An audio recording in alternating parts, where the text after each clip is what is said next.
Welcome back into the Sports Source. This segment of our program brought to you by Safety Systems. When you're away from home, you need a good security system to keep things safe. When you're at home, you need a world-class home entertainment system to keep you entertained. Safety Systems can do both. Give VFL J.J. Surlis a call this month. J.J. is one of the many VFLs who's been on our show and whose name is hidden somewhere on our new set. Give VFL J.J. Surlis a call this month. You will be very happy you did. I've got a Safety System sign in my yard. I believe in these guys wholeheartedly. All right, here's somebody else I believe in wholeheartedly. Ryan Callahan, GoVols 24/7. You cover everything, but you're an ace on the recruiting trail. So I wanted to talk to you about the NCAA stuff that we mentioned a little bit earlier. I could see this as being a positive that now you've got the letter of allegations, the notice of allegations. Josh Heupel knows what he's facing. The recruits know what he's facing, and he can spin that. He can answer that. He can kind of say, well, this will be this and this will be that, and it's all going to Jeremy Pruitt.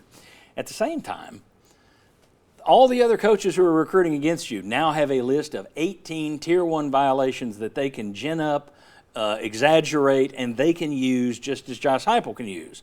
So my question to you is, do you think that's going to be a net positive or a net negative in terms of those things being public now and having 18 of those Tier 1 violations? I'll say that overall it will not be a huge difference. The net, maybe a slight negative, but mostly about the same. Where it is a slight negative is, as you said, it just gives coaches something that they can use, and coaches are very good at taking any ammunition you give them, even if it's not fair, and twisting it, contorting it, however it sounds worse to a recruit. And sometimes if you can just plant a seed of doubt in a player's mind, that's all you need. So I don't think it's overall going to hurt Tennessee, because they're going to be able to tell recruits, answer any questions they have, and say, look, we've been proactive on this. We've self-imposed penalties already. We knew we were up against all of this. None of this was a surprise. They can say all those things, but at the end of the day, if there's a seed of doubt in the player's mind, it's still something that another school can work with, working against Tennessee. It also matters who's the last person that you take the phone call from. Is it Heupel being positive, or is it Kirby Smart being negative? Right, and the other thing is, it just brings it back up. The notice of allegations, I think this was out of sight, out of mind for a lot of recruits, and this just brings it back to the forefront a little bit. I think it's the kind of thing that maybe will be concerning for a little while, just bringing some more questions to answer. But overall, I don't think this is a big deal in the sense that it's going to cost Tennessee some recruiting battles. There's something you maybe have to work through with some players who have concerns. One thing that we talked about on this show, and it's still up in the air, but now that we know what the violations are, and there's so many of them, Tennessee went to the forefront of the collective thing of NIL right off the bat, and Spire Sports was very, very open about it. They did the interview with David Ubben that went on The Athletic and was like a bombshell report because no one else had really covered this whole collective thing. In hindsight, do you think that was a good thing or a bad thing that Tennessee, while the NCAA is looking at this, while you've got this long list, here you are leading this?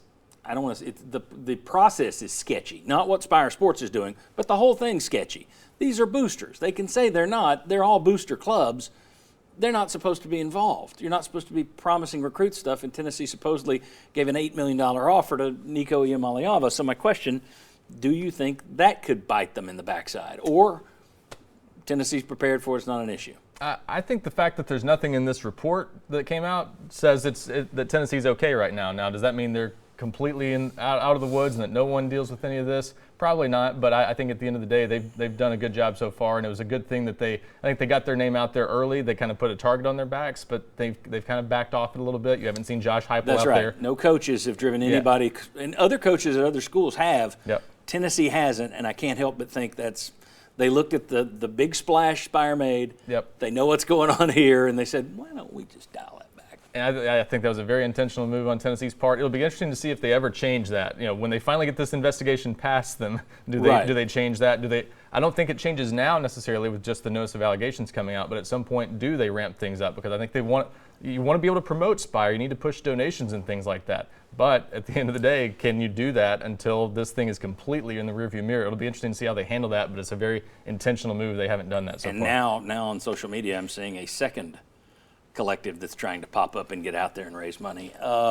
Gut feeling, and I keep asking these gut feeling questions because we don't have any final answers at this point. So we'll come back and beat you over the head of this later. But gut feeling, Tennessee looked at the Pruitt situation and said, we don't want to pay this guy $12 million. So let's go ahead. I mean, if he was winning and doing this, I don't think you would see 18 Tier 1 violations that they would have handed over to the NCAA. It might have handed something, but it wouldn't have been the full Monty that they gave them. Now you look back, and it's like they roll the dice. They said, we can't pay this. Let's just throw ourselves at the mercy of the NCAA and just pull the scabs off every wound and bleed. Do you think that was a wise gamble at this point, looking back?